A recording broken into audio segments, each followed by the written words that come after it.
Good evening. Now you know the meaning. Good evening, yeah?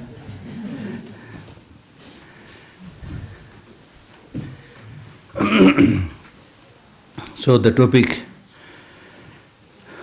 we are discussing this time is art of meditation. But in order to meditate, you should have something to meditate.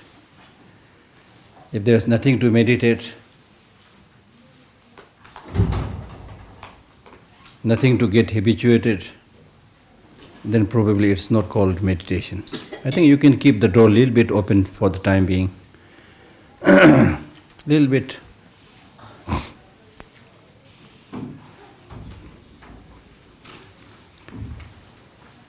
So therefore,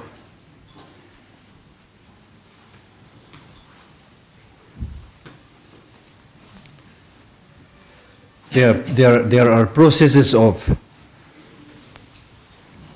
practice.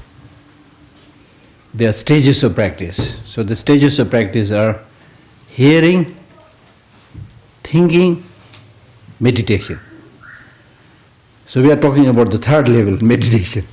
But before that you have to engage in hearing, thinking, Thöpa, Samba, Gomba. Hearing, thinking, meditation. So meditation is important, but if you have no knowledge of Dharma, you have not heard the teaching, and you have not contemplated on the meaning of the teaching, then there is nothing to meditate. So therefore, first of all, it's important to hear the teaching. Hear the teaching means attending the teachings of teachers or reading texts. But listening to a teacher, proper teacher, qualified teacher is more important because he has the experience. If you read it, if you are very clever and very hardworking, you will get some idea. But otherwise it may be difficult to get the precise meaning. I have seen many so-called scholars who have written books and books, just comparing notes, reading all the books and then writing in books, But they are really not able to get the essence, the summary, the interconnectedness of all the different levels of teaching. They don't have that idea. I'm not pinpointing to any particular scholar, but I've met so-called many scholars. You see? So it's not that easy. It's not easy because reading many books and writing a travelogue is one thing. But you yourself having traveled and then writing a book on how to travel is a different thing, totally different thing. So therefore, when it comes to making the spiritual journey, you have to yourself make the spiritual journey. No other person can do that for you. In the case of a construction of house, you can construct one floor, then if you are busy, then you request your friend, please, I'm very busy, can you please look after the construction of the second floor? He'll say yes. By the time you come back, it will be done, the second floor is done. But in the case of spiritual construction, you cannot say, I've been meditating on compassion for the last 2 months or 3 years, now I am very busy, please continue for me. It's really like saying that I've been eating for the last 2 months, now I'm very busy, I can't eat, so please, I'm very busy, eat for me. So meditation also is like that. It's something that you need to do right away. Don't think that it's very complicated, it needs a lot of information, so I will do it after like 3-4 years when I get a lot of information, things like that. No, it's not like that. Don't make meditation too complicated. Meditation is not a religion. Although it is taught in all the different religious traditions, but meditation itself is, that's why I have written this title, Art of Meditation. This is an art of how you should use your mind in the most beneficial, profitable way. And as I briefly discussed yesterday, that you are controlled by your mind. Nobody can deny that. You are controlled by your mind. And your mind, the mind which is controlling you, is predominantly ignorant, negative. That's the problem. That's the problem. And because of that, despite you are wanting so many things, you are not able to get it.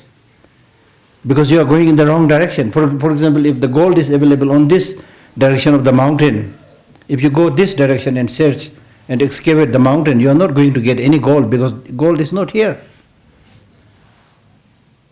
So unfortunately, many of the so-called process of study and education that we do in the world today are not very beneficial, honestly speaking. They may be useful to get some money, because people do all kind of things. But to as far as this question of getting that long-lasting peace and happiness is concerned, the only way is to understand your mind, understand your monkey mind, and control it. Control not in the sense of, being very harsh and strict on your mind, but control in the sense of not letting it become wild and move towards the wrong negative emotions. So there's a lot of room for meditation here, just here. So therefore, occasionally during such kind of teaching, I give homework to people, saying like okay, you make a study on anger. I mean, you can do it these days, you can do it later on also. Make a study on anger. Be honest with anger. Be fair with anger. And then see whether it's beneficial or not beneficial, using your common sense, your past experience. Reading books also permissible, but primarily using your own personal experience. How many times you got angry? And during those times when you were angry, how profitable, how beneficial it was. What did you do? What kind of sin you created? I mean, that's teaching. There's religious practice. Through this way, then you will be able to develop the conviction. Yes, what the teaching says is absolutely true. Because based on my own experience, on such and such occasion, I got angry, I got mad, I did such and such destructive things. I mean, this Dharma teaching is said to be like a mirror. Every early morning before you go to office, you just look at the mirror, to make sure that you combed your hair properly. If there are some dark spots, you move it, And if there's a need to put more paint, put more paint or cosmetics, whatever you want to call it, do that. So the purpose of looking at the mirror is not simply to just find the dark spots or, faults on your face, but the purpose is to remove that, remare.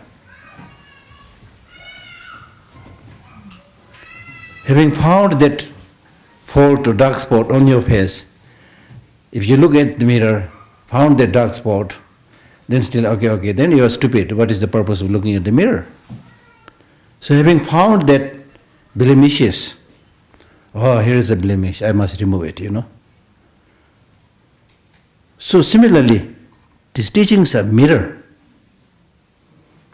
in which it should be able to reflect your good points as well as bad points. Rangi chopang ngembe su chuji melung yong tenis. Rangi chopang ngembe sukdi chugi melung nal tena thongres. For example, when you read a thing like compassion, it's a mind wishing that all sentient beings be without suffering. Beautiful, this is good, compassion is really good.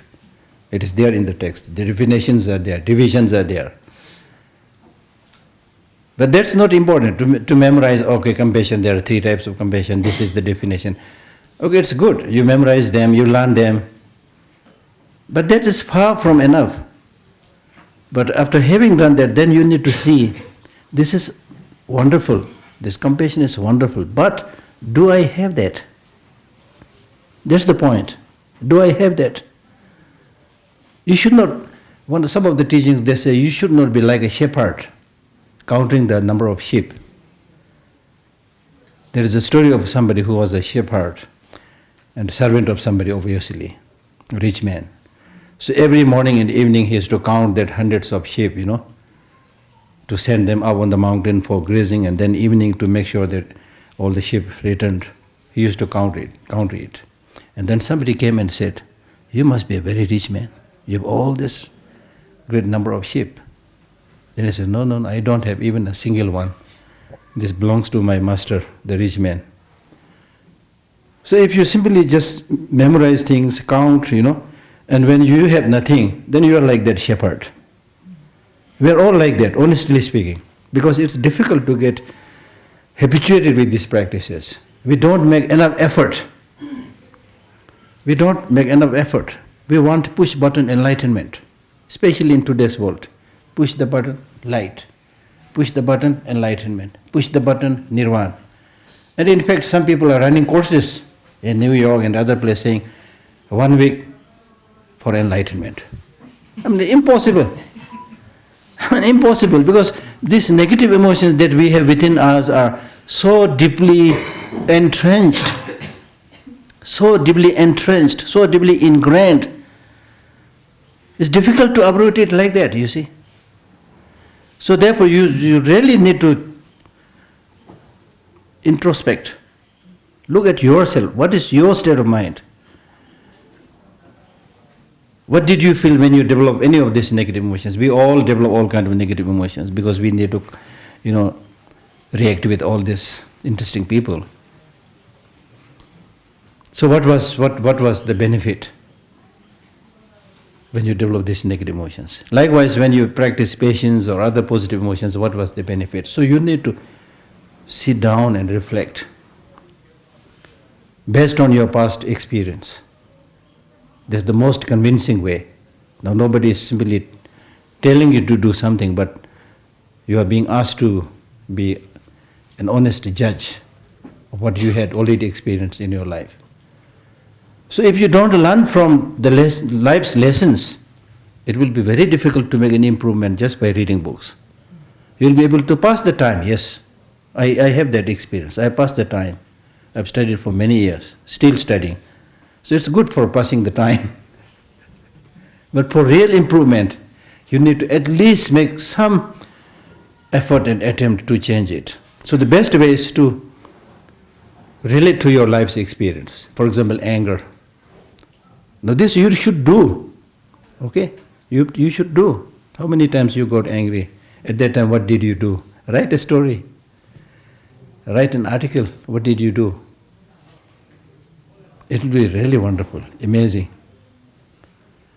As I said, be honest with anger. If there are many advantages, some people say anger is needed. So that's why I'm saying be honest with anger. If there are a lot of advantages, write that also. Anger is important. To fight with your enemy, whatever, you can put those reasons also. And then see, then compare the two, advantages and disadvantages. Then you will find that it's absolutely, at the end of the day, it is useless. When we get angry, we become mad. We become mad.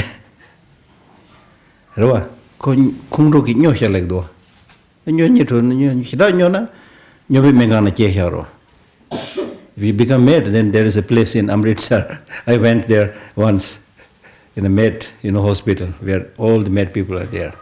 Some people because they failed in the exam. Some people they had lack of harmony with the family members. Hundreds of mad people shouting, throwing water on themselves. So we become like that. We become exactly like that. And we occasionally use the word insanity. The killings, the fightings, the mistreatments that we see all around in the world is because of insanity. Insane. That insanity is created by these negative emotions.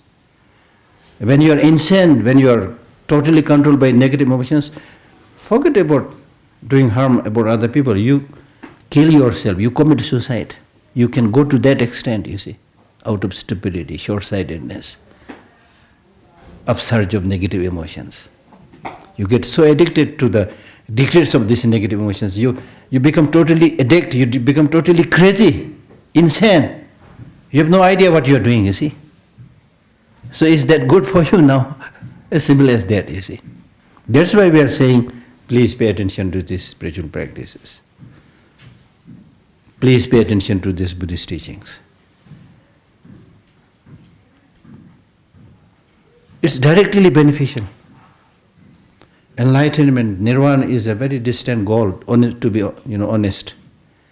It's not that easy. But at the same time, it does not mean to say that you don't get any benefit. You get the benefit right now. With a slight change of attitude. You may not know the benefit, but with a slight change of attitude, it's changing you. Unnoticingly, it's changing you. There was one Western nun who once came to see me and said, Geshe, I've been living in Dharamsala for many years. I don't see much progress. I've been trying my best to do any, spiritual practice, Buddhist practice, but I don't see much development. What should I do? She came to me and I said, go back to your country. Go back to your country. She must have thought, Geshe, he doesn't give good advice, he's tough. I said, just go back to your country.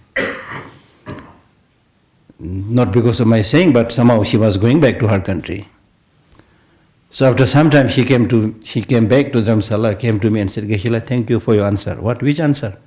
Go back to your country. It really benefited me. In what sense? Because when she went back to her country, compared herself to the ways of the life of the rest of the people, she was shocked. How can people live like this, you see? So much change has taken place. She was able to see this when she compared herself with others. So sometimes I jokingly tell people, we are right now in heaven. We are right now in heaven, comparing to many people, you see, whose whole work is cheating, corruption, killing, stealing. Their whole life is like that. So compared to those people, we are already in kind of heaven, you see. So we need to see those good things also. Now if you make more attempt, you'll be even better. Not only yourself better, but you will have much capacity to benefit many, many people. And that's the purpose of life. That's the purpose of life. That is how we can change the society, how we can change the world. That's the only way. There's no other way. Because if you look at the history of the world, many interesting people came into this world. And many revolutions took place. French Revolution, Russian Revolution, so many revolutions. And these revolutions brought about with the idea, thinking that, okay, this thing is not functioning, so let us bring about this revolution, we'll change people, everybody will be happy. With that idea, whatever be the method, they did this. But with this revolution of coercion, revolution of violence, revolution of force, did not bring the desired change. As I said, this was done in France, in Russia, and so many countries. So you can clearly see that's not the way. So there are people like the Buddha who said that if you want to change the world, you need to change the individual. If you go in search of the world, you will not find the world. Where is the world? If you take away all the individuals, where is the world? World is formed from the individual. The word individual comes from the word indivisibility. So with the change of the individual, just like one person like Buddha, one person with good positive emotion brought peace and happiness in the minds of millions of people. Still we are talking about Buddha's teaching. Still millions are getting benefit. His Holiness is a living example. He has no country, no money to distribute. But still he is so well received in the rest of the world. Why? Because he shows that love, shows that compassion, genuine feeling, genuine sense of responsibility, genuine concern for others. And many people get, hundreds, millions of people get benefit. And I have many stories too, because I had the fortune of working with His Holiness for over 16 years. I have seen many of those things, you see. sick people getting healed. People who are lonely, they get encouraged. Because if you look at the mind of the people, you see, even in the so-called, case of the grown-up people, yes, physically we are grown up, mentally we are not grown up. We are like small kids. Everybody needs patting in the back. Everybody needs some friendship. Everybody needs some smile. You see? So when these things are not there, people suffer. They suffer from loneliness. They suffer from depression. Loneliness, a person suffering from loneliness in a big city like New Delhi or something, where there are 20 million people living, and there is this guy suffering from loneliness. So it's not so much about how many people are moving around you. When their love and affection is not there, even if you live amidst millions of people, you suffer from loneliness. And then there are people who intentionally move into the mountain, live alone, the meditators. They do not suffer from loneliness. Because physically they are away, but mentally they are connected with people. They are meditating on love, they are meditating on compassion. So their life is rich. People have even asked me, Geshe, you live alone? Yes, sir. Don't you feel loneliness? I said, I have no time to feel loneliness. You see, there are so many interesting things to read, so many interesting things to do for other people, you see. And then you compare yourself, like, you feel so lucky. I'm so lucky. I have 2 eyes intact, 2 hands intact, 2 legs intact. I'm able to do a little bit for the benefit of other people. I'm so lucky. You have to appreciate the potential that you have, the facilities that you have. Otherwise, if you just keep on remaining hungry, I need this, you never count what you have, always count about what you don't have. I don't have this, I'm unfortunate, I'm miserable, I am a refuge, I don't have my country, I don't have a proper passport. You keep on all the miseries. Just by counting the miseries, nobody is going to help you. You will add misery upon misery. This is how you suffer, you see. But if you count from the positive side, so many things you can do. You see? So that's why this process of cultivating positive emotion, realistic mental outlook, is the crux of the matter if you want to get the long-lasting peace and happiness. Nobody can give it to you. The Buddha, in one of his sutras, has clearly said, the Buddhas do not wash the sins of sentient beings with water. The Buddhas do not remove the bad existence of sentient beings with his hand. The Buddhas do not transfer their knowledge, realization into the mind of the sentient beings. That's not possible. So what is it that he can do? The Buddhas show the path of the truth, the path of suchness. This is the truth. You follow this, you will be happy. If you don't follow this, you will suffer, you see. There's the thing. There's the thing. And elsewhere he said, I'm your teacher, you have to act. I'm your teacher, you have to act. If you don't act, if you don't do, no amount of teaching will help you. It's a common practice in Tibetan society and elsewhere also. When somebody is sick, they ask for a puja. When somebody is dead, ask for a puja. Well, this is a tradition, it's of some benefit, but not much benefit, at least from my perspective.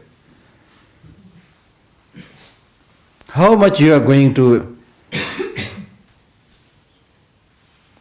experience suffering or happiness is dependent upon how did you live your life, what kind of imprints, habits you have formed when you are alive in this life and in many past lives. So those are the deciding factors, not just some puja. Otherwise it's so easy, for the whole life you keep on doing all the bad things. Then when you're about to die, then ask a lama to do all the puja. It's so easy. That's not possible. So you cannot cheat. You cannot cheat the law of karma. Okay? So therefore, in order to do proper meditation, you need to hear the teaching. Now, here the teaching, reading the text, you don't have to start from a big thing, start from a small thing. So you don't get fed up right from the beginning. Start a small text, know it properly, and then you read a little bit bigger one, it becomes very easy. Then easier and easier and easier. Okay? For example, in the case of this Lamrim text, this is a whole book. But then in end, somewhere here, he summarizes the whole thing in 2 pages. 2 pages. Which gives an outline of the whole process of the travel from the very beginning to enlightenment. So you have to have a complete picture, and then gradually you should expand on each of the topic and get more precise knowledge, information, and more importantly, experience. So therefore, first you need to hear, read the book. Form a habit. With my Tibetan friends, we don't have very good habit of reading. Please excuse me. I must say the things that needs to be said.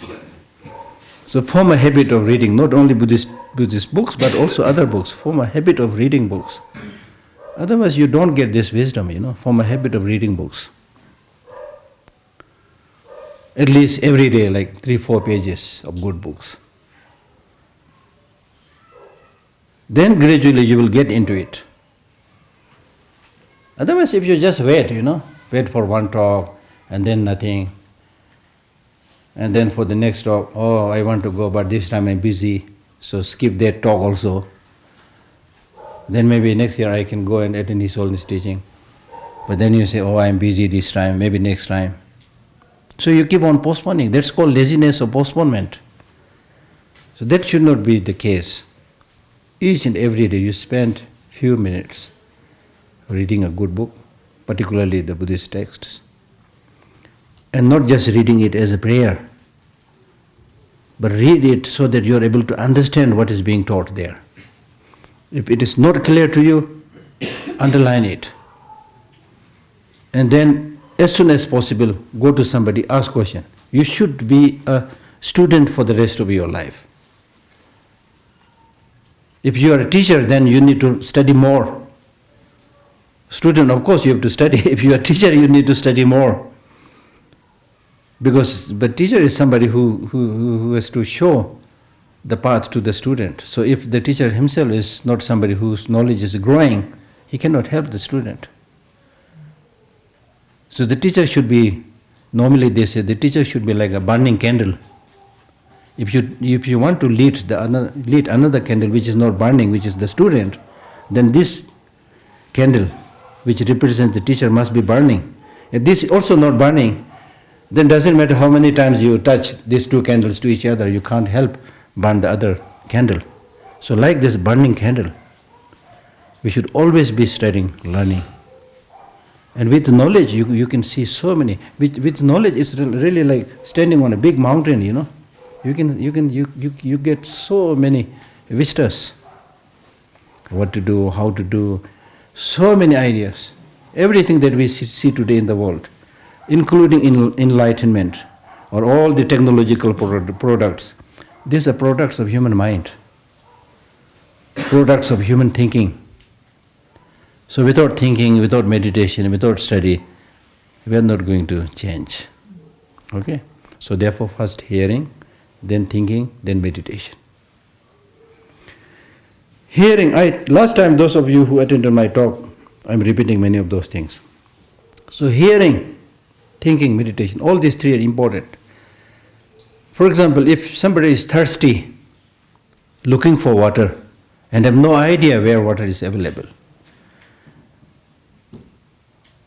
it is important for that person to ask somebody and hear that from that person where water is available, because you have no idea. So hearing is important, where water is available. You ask that person where water is available. He says water is available 2 kilometers from here. It's important to hear this. Now you can see hearing is important. At least from hearing you will know where water is available. So that's why hearing is important. Is that enough now? Is that enough? I'm thirsty, now I know water is available 2 kilometers from here. Thank you very much. My thirst is gone. Will your thirst be gone like that? No. That's important, but not enough. So what do you need to do next time? You have to walk 2 kilometers. It's like thinking. Walking 2 kilometers. By walking 2 kilometers, if you have the comfort of a car, take the car. Cover the 2 kilometers. Then you reach near the water. You are able to see the water. There's a big development. You have the conviction that, yes, now, finally the water is here. My thirst will be very soon gone.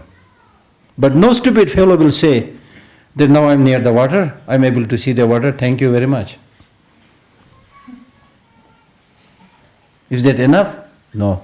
So what you need to do? You need to use your hand or cup or bowl, whatever, and you need to drink it. It's only then your thirst will be quenched.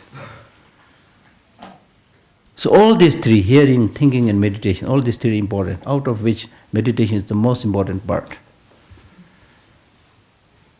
Then your positive qualities become part of yourself. You get habituated with that. It becomes a part of yourself. With thinking you develop the conviction, you know the truth. You have full conviction, but still it's not part of yourself. With meditation, it becomes part of yourself. You get habituated with it. So that's what counts. Okay? So meditation is important, but without thinking, without hearing, there's nothing to meditate.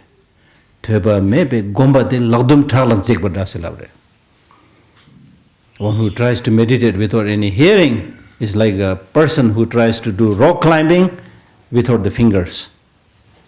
Without the fingers, if you try to do rock climbing, you can't do.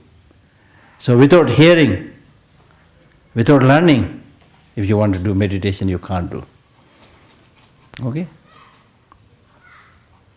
Hearing, thinking, meditation. You have to do this, hearing, thinking, meditation. Okay? Now when it comes to actually doing the meditation, there are two processes. How to do meditation when you are in the session, and what to do during the post-meditative session. During the meditative session and post-meditative session. What should you do when you are in actual meditative session? What should you do when you get up from the meditative session? Now, whether you go to a retreat, do a retreat, or any other practice, the whole practice is covered in these two things. The actual session and the post-meditative session. Okay? Now in the case of the actual meditation, if you want to do an actual meditation, so the question arises, on what topic you want to do the meditation? Okay? On what topic? There are so many topics. Finding a good spiritual teacher, it could be compassion, it could be love, it could be generosity, it could be wisdom, it could be bodhicitta. So many topics are there. Okay? And now it's not only in the Buddhist teaching, but many people are doing meditation because it's so beneficial for them. So beneficial for them. In America, like in many schools, they do meditation. And the benefit of meditation, somewhere I read this in a book, wired with 256 sensors at the University of Wisconsin for 4 years to see the benefit of meditation. The scans showed that when meditating on compassion, Richard's brain produced a level of gamma waves, those linked to consciousness, attention, learning and memory, never reported before in the neuroscience literature. Neuroscientist Richard Davidson said this. Richard Davidson is somebody who has been attending the Mind Lab conference with His Holiness for so many years. The scans also showed excessive activity in his brain's left frontal cortex compared to its right counterpart, giving him an abnormally large capacity of happiness. See, by meditating on compassion, this frontal lobe becomes more active. When it becomes more active, you get more happy. You see.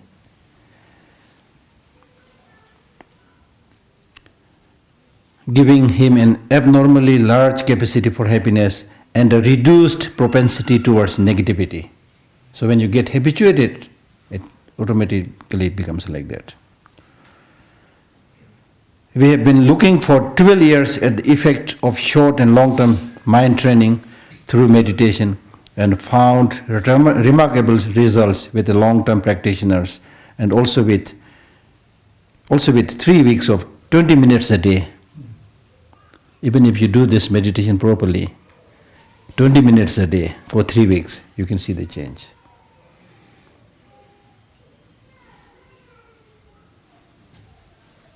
There is a very ordinary Tibetan saying.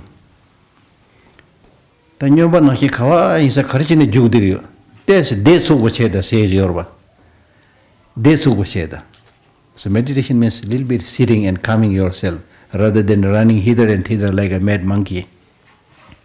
In today's world, you are pulled in all different directions. You are bombarded by information through television. One television has how many channels? And like a stupid fellow, you are sitting there scanning through all the channels. Relevant, irrelevant, you sit there and pass your time. I mean, your sense of judgment is poor. You see? So therefore it's again advisable to order only those channels which make sense, which is useful for you. Otherwise it's all total distraction. Whether it's mobile phone, whether it's television, even dharma, if you don't do it properly, it will become a distraction, you see. So when you're bombarded with all these informations, you react to all these informations and feel unhappy, Like for example, when I go around and listen to all kinds of people, then sometimes you meet very nasty people. You see. Sometimes your mood may also be not good, so you may not be hearing what you want to hear and you get upset, you see. And you can't stop people saying things about you. If you don't hear, it's equal to having said nothing. The whole population of the rest of the world may be saying bad things against me, but if I don't hear it, it's like having said nothing. But if I hear it, then I start responding to it, feel unhappy, you see. As I said yesterday, therefore, don't react negatively to what people say. That's what meditation is about. So don't feel pulled in all different directions with all these stimuli. You see. So therefore, meditation helps you to come down, be with yourself, and look at the true nature of your mind and the reality of everything. And you get more settled. Your mind becomes more focused. When your mind becomes more focused, then whatever you want to do, you will be able to do. Otherwise, like you may be looking like reading this book, but you are hearing something, you are seeing something, And after having read the book, somebody says, "What did you read?" "Yeah, it's very interesting." What interesting? Nothing. This is what is happening all the time, We see people watching particular news, And then after some time, what was the news? "Oh, something interesting." "What interesting?" "Nothing." Because people just looking, they are not paying attention, you see. So it's important to focus, just like the laser beam, as I said yesterday. Whatever you do, if you are watching a movie, just focus on it. At least for the time being, you will be able to get that story. If you are watching a news, really pay attention, listen carefully. That's called meditation. That's meditation. Meditation is not like sitting in a temple and sit cross-legged, sit uptight, rigid and looking serious. As I said, meditation has nothing to do with religion, although in the religious practices, meditation is there. Meditation doesn't have to be a virtuous one, generally speaking.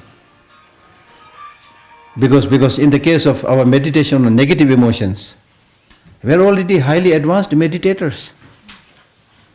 Be it analytical meditation or single-pointed meditation, our meditation on the negative points is, we are expert. Like for example, in the case of analytical meditation, if you have somebody who you see him as your enemy, then you're doing that thorough analytical meditation. Okay, last year he said this to me. Again, the last 3 months before he did this to me. And very recently when I was passing through Meghalorganj, he looked at me like this. You are doing a complete thorough analytical meditation. You see? And then the result of that analytical meditation is, you are accumulating all those negative experiences with this person, and which will then make you really angry. Then that person may not be near you right now, but you get so angry. Okay, wait. Next time I see you, I'll really punch you on your face, That's the result of the negative analytical meditation. And that kind of analytical meditation we do all the time. Now when it comes to positive emotions, you just close your eye. You don't use your mind. You don't use your reasoning, logical analysis. Only close your eye and do nothing, you see. So therefore it's important with these positive emotions, to see in what way they are beneficial, how they are beneficial. Why it is needed in your family, in your case, in the case of the world. The more you are able to see its benefits, the more you feel like doing it. So it's important to do that kind of analytical or one-pointed meditation on those things. Then I also want to read this. Several accounts illustrate that by showing love and kindness, or simply by exuding thoughts of love and compassion, the violent nature can be made to become calm, you see. If you slowly get habituated with these positive emotions, then your violent nature will gradually become calm. We cannot stop the suffering of the world.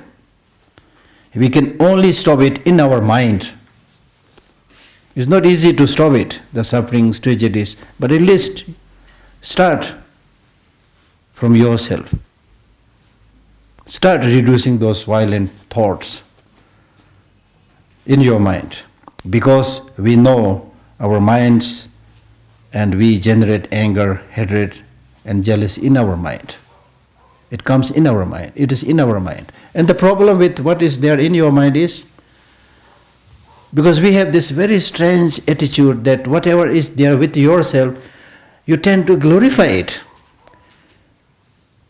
Whatever is yours, you tend to think, it should be good because it is me, it belongs to me.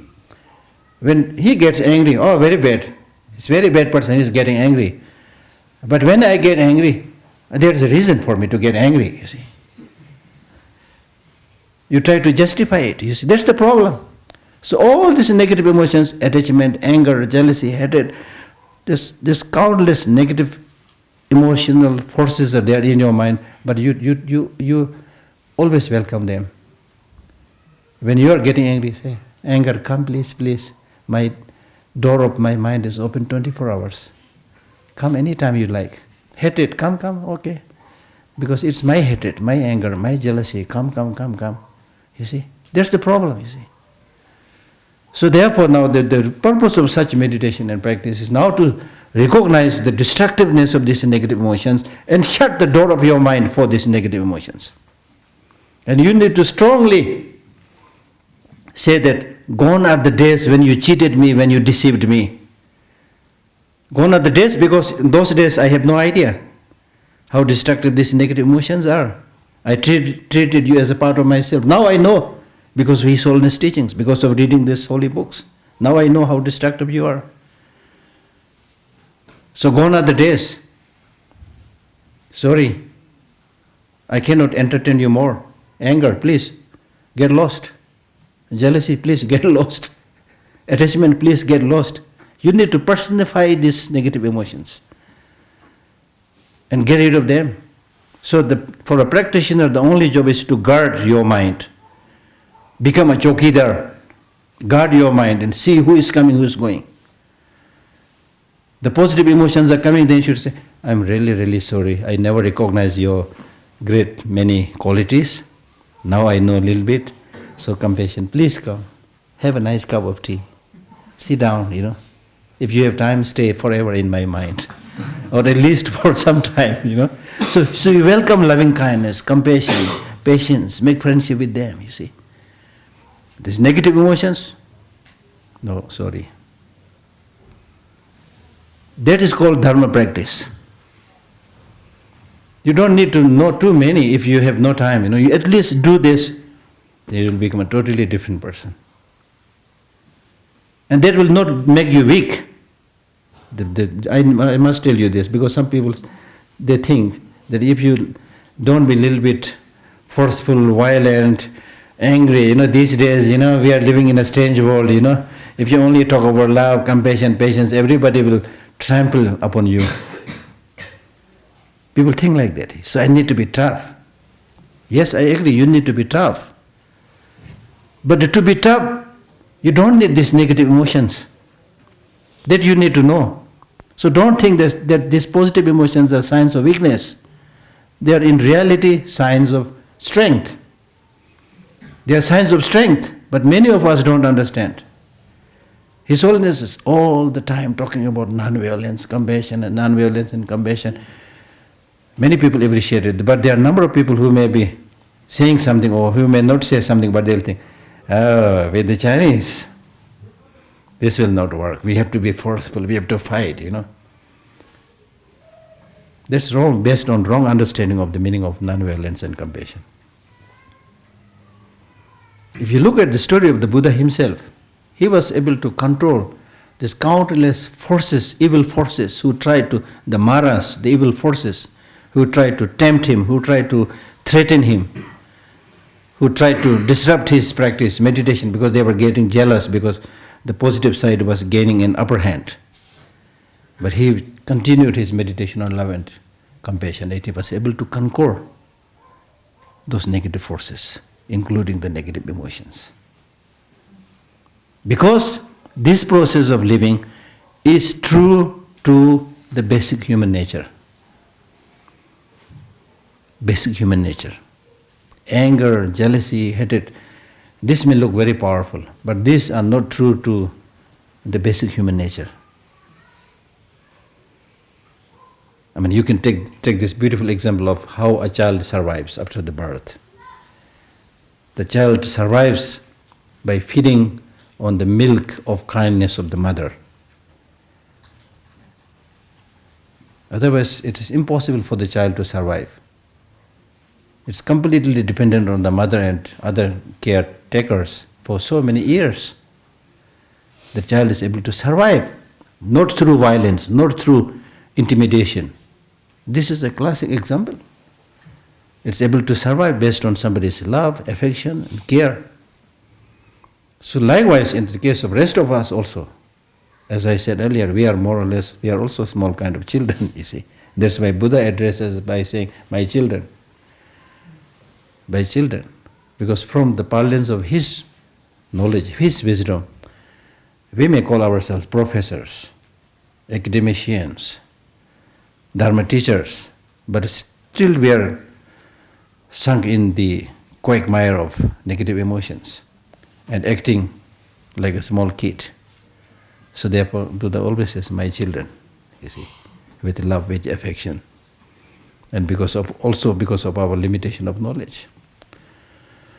So therefore, it is important to understand how this kind of process of thinking is so crucial, so important for us.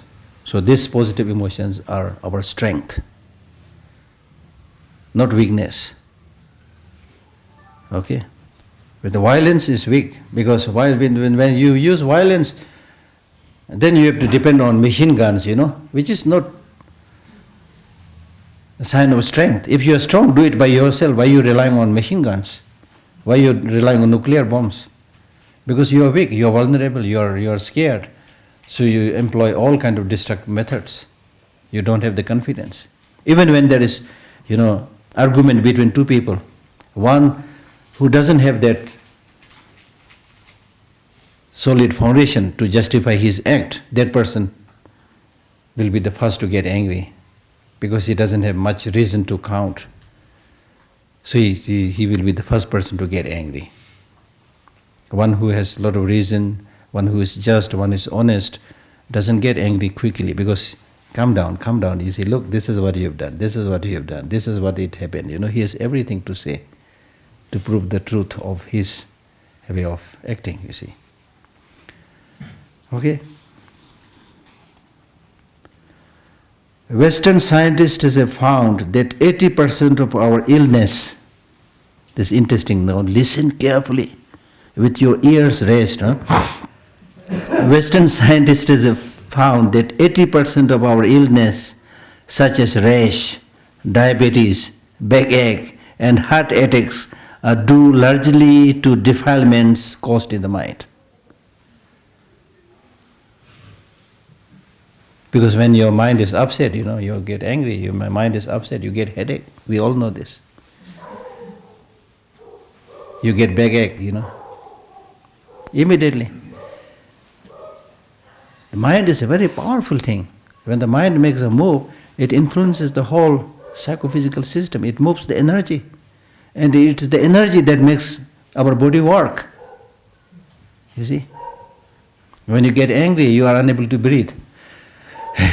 He said this to me before also, and today also. When you are unable to breathe, you see? You are suffocating yourself. You can see all this very clearly. Psychiatrists have found that though there is temporary relief for these illnesses through medication, we do a lot of medication, but he says, psychiatrists have found that though there is temporary relief for these illnesses through medication, they recur, they come back, because the cause remains within our minds. If you look at the Tibetan system of medicine, it says that all kind of illnesses come from lung tiba peke, three things: the wind, flame, bile. And these three in turn comes from dosha chedantimu, attachment, anger, ignorance. See? So it goes back to the mind. So it is from this point of view that you are the one who will make your destiny or mar your destiny. Your happiness and your suffering is in your hand. As I cited last time, there's a Tibetan teacher who says, there is nobody that will catch hold of your hand and throw you into heaven. There's nobody who will catch hold of your leg and drag you into hell. Your happiness and your suffering is in your hand. Do not cheat yourself. Amazing teaching. Do not cheat yourself. When somebody cheats us, we feel very miserable. Oh, my friend cheated me. Oh, my family members cheated me, and so on. But to be honest, how many times we have cheated ourselves by doing the wrong thing? And because of that, you suffer. So if you don't want other people to cheat you, the first and most important thing is that you stop cheating yourself. If you want other people to treat you nicely, you expect other people to treat you nicely, but as I said, this is not in your hand, how they are going to do it, not totally out of your hand. But you can treat yourself nicely by doing the right thing. So learn to become more independent if you want to get their long-lasting peace and happiness. Clear? Because at the end of the day, whether you like it or not, as I said yesterday, in Tibetans, in the Tibetan society, we have this saying. There is a Tibetan saying which says, at the time when you die, you will go alone just like a single straw of hair pulled from a lump of butter. If you pull this single string of hair from a lump of butter, the butter will not stick to the single hair. The single hair has to go alone. So that's the truth. That's the bitter truth when you die. Not only when you die, even when you are alive, that's the truth. You cannot bring your friends, relatives, everywhere you go. You cannot. Do you bring all your friends, relatives when you go to bathroom or toilet? Bring all your friends, because you are dependent. Your happiness is dependent on them. So please come with me to the toilet. You can't. There are times, for months, for years, you have to remain separate from your relatives and friends, those who you love. So you don't have to wait until you die, even in this life.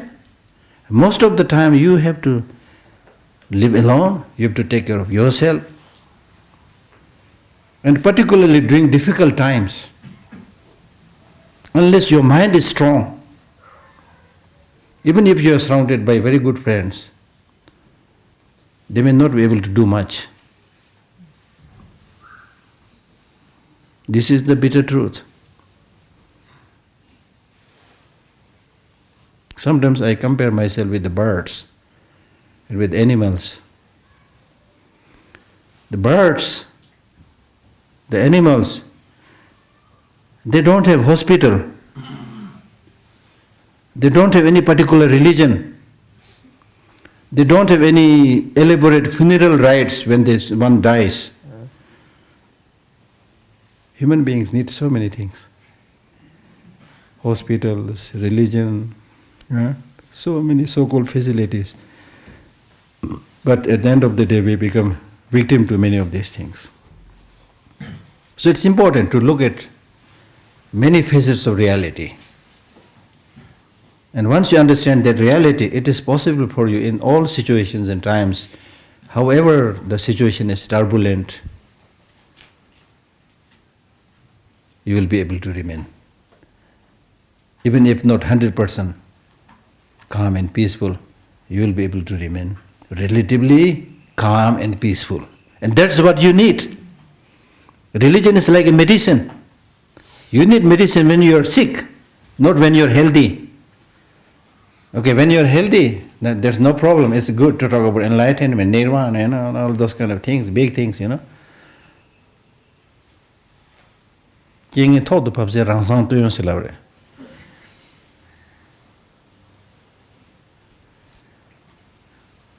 When misfortunes befall, there is a teaching which says when misfortunes befall, then you reveal your true nature. That means when things are okay, everybody looks like a good religious practitioner. But when there is a problem, when there is tragedy, when there is suffering, when there is misfortune, then you are not able to face it, tolerate it. That's the meaning of revealing your true nature. So just like medicine is needed when you are sick, so similarly, the religious practice must be there when you encounter those tragedies, when you encounter these problems. And that is something very, very crucial, very, very important in our life, because in our life we are going to face this or that kind of problem all the time. Small problems, big problems, then finally problems of death and so forth. It's going to come sooner or later. So on those occasions, one thing that you really need is this proper mental attitude. And I have a number of people who did not like many years of practice, but who were devoted and who did some Buddhist practice, and later on they suffered and then died from cancer, but they were able to amazingly face the situation comparing to many other people. They are able to tolerate all these harsh treatments and still remain happy. I have a number of my own friends who are able to do that because of practice, you see. So in your life, this kind of spiritual practices are not a luxury, it is a necessity. Luxury means if you have it, wonderful. If you don't have it, still okay. But necessity means without which you can't really live. without loving kindness, without compassion, without sense of responsibility, without patience, you can't live. So these are basic necessities. Frequent anger and hatred produces chemical which reduces our immunity to illnesses. So the immune system is eaten up. Negative emotions eat away the immune systems. Then we easily fall prey to those different kinds of sicknesses, illnesses. When we lose our kind thoughts and develop anger and hatred, immunity falls. Our brain is hardly 2% of our body size. Comparing to the rest of the body, our brain is around 2% of our body size. But it uses 20% of our oxygen. Now look at this. It uses 20% of our oxygen. And more so, negative emotions have been found to use up more blood. And frequent anger and hatred cause psychological aging. This is medically proved, scientifically proved. That you get repeatedly angry and develop more hatred, your aging process is quickened. So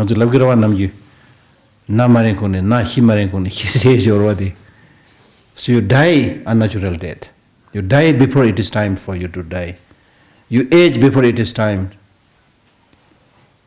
to age and become old, you see. And we see people who frequently get angry, although relatively young, but you see the wrinkles on their forehead, you see. Things like that. These are like evident things, not just talking in the darkness. Contrarily, practice of meditation of loving kindness can work wonders. Scientists have proved that meditation for loving kindness restores chemical balance in the body and even cholesterol levels fall. I mean, if you are calm, and why should your cholesterol rise? Why should your blood pressure rise? When you get angry, we see that. Oh, toge naso, oh, go naso, mig marocha. Your eyes become red short, you get headache, you get backache, which is a sign that your blood pressure is increasing. Okay, so let us go a little bit to the text. Oh, it's nearly gone. Time is gone. Time is gone. You have one question? One burning question? Anybody has a burning question? Burning question. Do you count sadness or boring as a negative emotion also? Like what more negative emotion besides? Negative emotion, the definition, you should see whether it's a negative emotion or not. The definition of negative emotion is a mind which when arises in your mind makes you perturbed, agitated and disturbed. It could be all kinds of emotions. Yeah. But in the Buddhist psychological text, it is not counted as a negative emotion. Okay? Lasso, Tujiche, thank you. Good night.